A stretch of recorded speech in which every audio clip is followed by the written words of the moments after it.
পরম শান্তি, পরম পূজনীয়া ব্রহ্মা মায়ের বিশেষ দিব্যবাণীর অংশ মাত্র।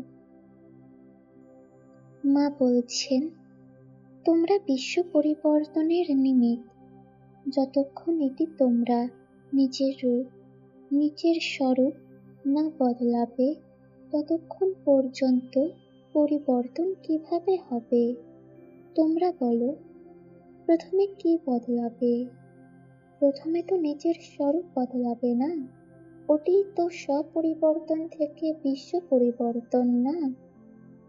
কেন বাচ্চারা, বেহাতকে বাচ্চারা, বলো, এটি করতে পারো?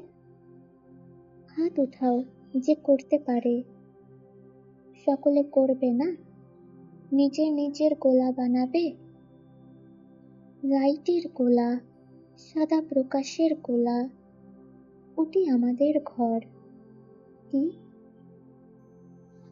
পরম পূজনীয়া ব্রহ্মা মা বলেছেন, বাণী শোনার পূর্বে, অর্থাৎ মায়ের দিব্য সন্দেশ শোনার পূর্বে, পরম পূজনীয় বেহাতকে দাদাজির সাথে কানেকশন জুড়লে, আত্মস্বরূপে স্থিত হয়ে বেহাতকে দাদাজির সাথে কানেকশন জুড়লে বাণী বেশি ভালো বোঝা যায়।